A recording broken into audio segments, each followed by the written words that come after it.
गुरु प्यारी सात संगत जी, राधा स्वामी जी। ईश्वर द्वारा किए गए हर कार्य में भलाई छुपी होती है। कई बार हमारे साथ बुरा होने पर हम उस कुल मालिक को दोष देने लगते हैं कि हे कुल मालिक, तूने ये जो किया गलत किया, तुझ में दया भाव है ही नहीं। लेकिन जब हमें समझ आती है कि हमारे साथ हुए बुरे काम में भी हमारी ही भलाई छुपी थी, तो हमारा विश्वास उस कुल मालिक पर और भी गहरा हो जाता है। ऐसी ही एक सच्ची कहानी जो ईश्वर पर विश्वास से जुड़ी है, आपको सुनाती हूँ। आपसे विनती है जी, शुरू से अंत तक पूरा ज़रूर सुने, जिससे आप इसका अर्थ समझ पाओगे। एक सत्संगी भाई को अपने कुल मालिक, अपने सतगुरु पर पूरा भरोसा, पूरा विश्वास था। एक दिन वो अपने काम के सिलसिले में दूसरे मुल्क एक समुद्री जहाज से जा रहा था।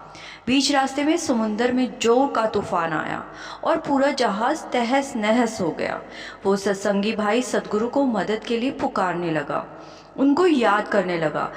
इन सब के बीच उसका सर जहाज के एक टुकड़े से टकराया और वो बेहोश हो गया। जब आंख खुली तो उसने अपने आप को समुद्र किनारे पाया। वो एक सुनसान टापू था। उसने कुल मालिक का शुक्राना किया, सतगुरु ने उसकी जान बचा ली थी। फिर उसने सतगुरु को बोला, हे सतगुरु, आपने जान तो बचा ली, अब मुझे इस टापू से निकलने का रास्ता भी दिखाओ। उसने बहुत कोशिश की वहाँ से निकलने की, लेकिन कोई मदद नहीं आई। हार कर उसने सोचा, अब तो यही जीवन काटना पड़ेगा। उसने घास फूस इकट्ठा किया और रहने लायक एक झोपड़ी बना ली। फिर एक दिन वो भोजन की तलाश में निकला और जैसे ही वापस लौटा, उसने देखा उसकी बनाई झोपड़ी जल रही थी। वो बहुत मायूस हो गया।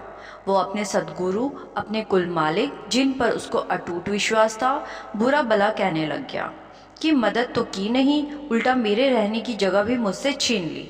बोलते बोलते वो वहीं एक पेड़ के नीचे सो गया। अचानक बहुत तेज आवाज़ से उसकी नींद खुल गई और उसने देखा एक जहाज उस टापू के किनारे पर आया। वो भाग कर गया। उसने जहाज के कप्तान ने उसे अंदर बैठा लिया। रास्ते में उसने कप्तान से पूछा, आपको कैसे मालूम चला कि मैं यहाँ फंसा हूँ? कप्तान बोला, हमें रेस्क्यू के लिए फायर सिग्नल भेजा गया था। वो आदमी बोला, पर मैंने तो फायर सिग्नल नहीं भेजा। कप्तान ने उत्तर दिया कि हम तो फायर सिग्नल देखकर ही आए हैं।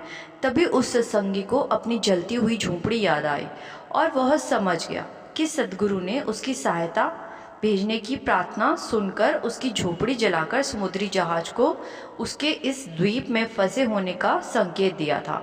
वो रोने लगा और मन ही मन सद्गुरु से माफ़ी मांगने लगा। वो समझ गया कि सद्गुरु जिन पर वह अटूट विश्वास करता है, उसका कभी बुरा होने ही कैसे दे सकते हैं। तो साथ संगत जी, हम अक्सर बुरे वक्त से अपने कुल मालिक को दोष देने लगते हैं, लेकिन ये नहीं सोचते कि हमारा सद्गुरु, हमारा कुल मालिक हमारे साथ बुरा नहीं होने दे सकता। सद्गुरु पर किया अटूट विश्वास वो कभी टूटने नहीं देगा। बुरा वक्त सबका आता है, इसका मतलब ये नहीं कि अपने कुल मालिक पर विश्वास करना छोड़ दूँ। जैसे हर रात के बाद एक सवेरा होता है, वैसे ही हर बुरे वक्त के बाद अच्छा वक्त आता है। हमें अपने सद्गुरु, अपने कुल मालिक पर विश्वास और सब्र करना चाहिए। इसी के साथ आपसे विदा लेती हूँ। अगर आपको सद्गुरु की रूहानियत से भरी ये कहानियाँ अच्छी लगती है तो मेरे वीडियो को लाइक और चैनल को सब्सक्राइब ज़रूर कीजिए, जिससे मैं आपके लिए ऐसी ढेरों सच्ची कहानियाँ लेकर आती रहूँ। राधा स्वामी जी।